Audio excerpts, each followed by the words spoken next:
Shirellda Terry was a sweet, kind-hearted 18-year-old from East Cleveland, Ohio. Born on October 20th, 1994, to Van Terry and Reverend Belinda Minor, Shirellda was very strong in her faith and started a praise dance ministry in her church. She was homeschooled from 4th grade, loved reading, and was nicknamed Ladybug by her mom. She loved giving hugs and was supportive and encouraging to everyone. In the summer of 2013, Shirellda had a job working at East Clark Elementary School in Cleveland, where she would often walk home. Her family knew something was wrong when she failed to show up for Bible study the evening of Wednesday, July 10th, something she would never miss. She was reported missing.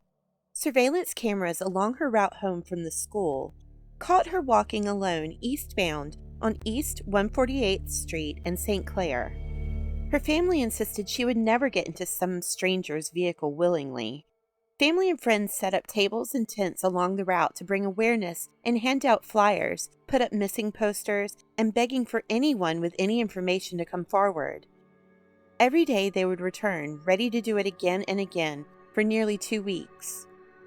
On July 19th, they received news that no family wants to hear.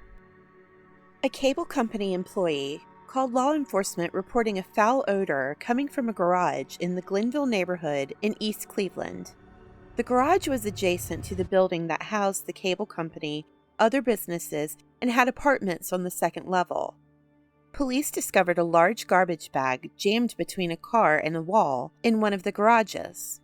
Upon inspection, police found a decomposing body wrapped in the garbage bags and sealed with tape.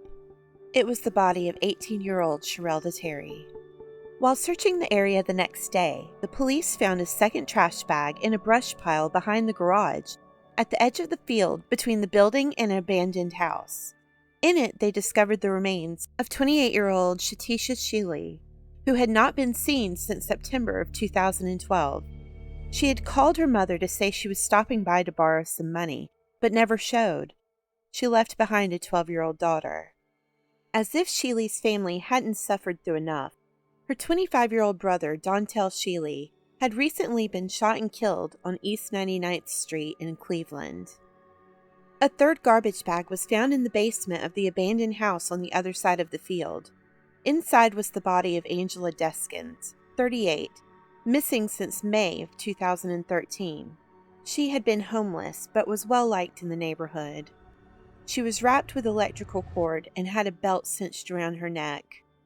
Autopsies revealed Shirellda Terry and Angela Deskins had been strangled.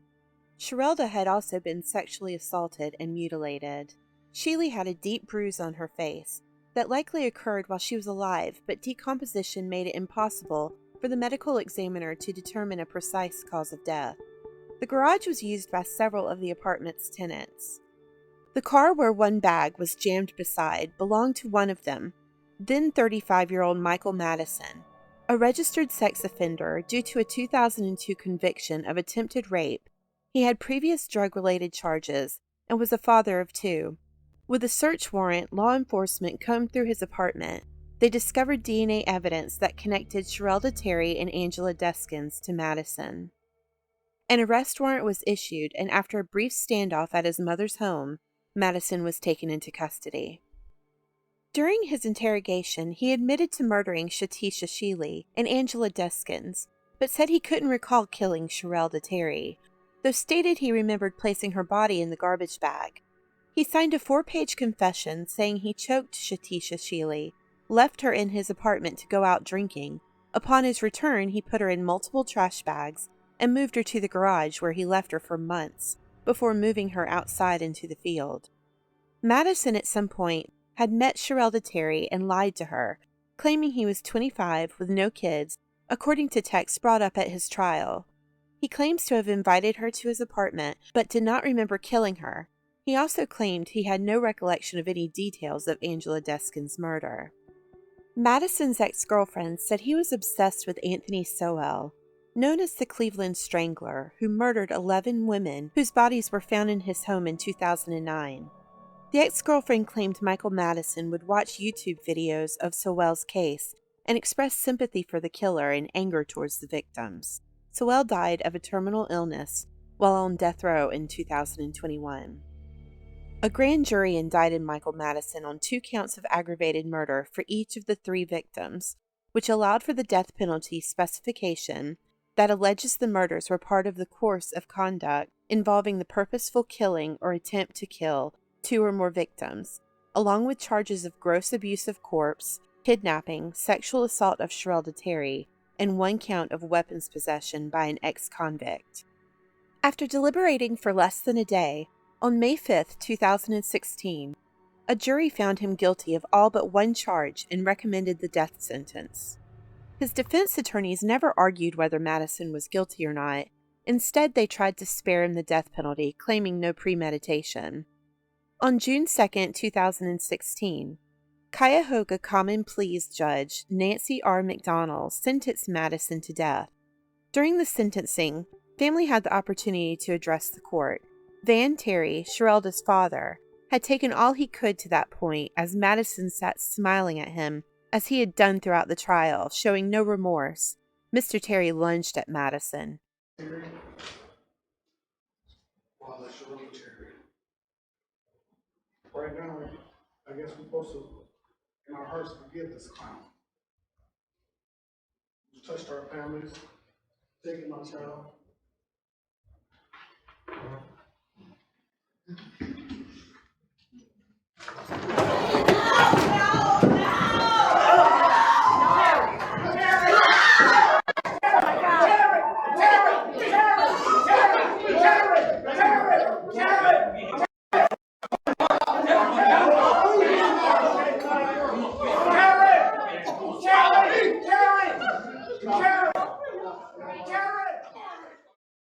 No charges were pressed against Mr. Terry.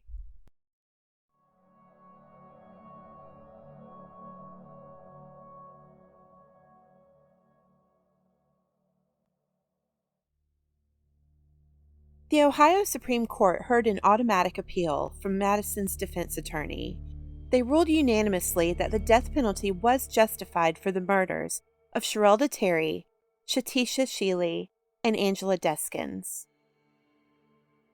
Michael Madison sits on Ohio's death row at Chillicothe Correctional Institute.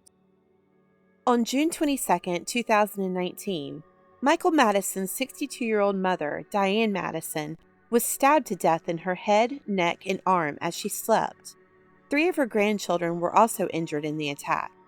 Her 18-year-old grandson, Jalen Plummer, was arrested and charged with her murder, along with 3 counts of attempted murder, as he also stabbed his 12-year-old brother and 10-year-old sister and cousin. The children all survived. He pled guilty and was sentenced to life in prison with the possibility of parole after 30 years.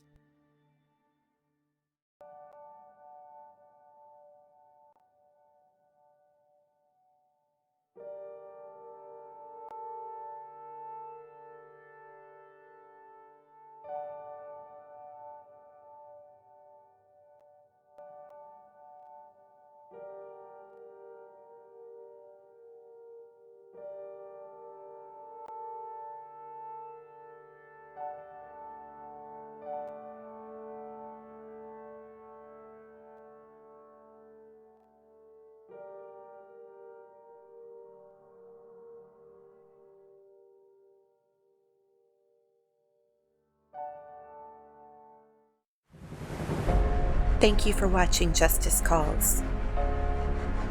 Are you listening?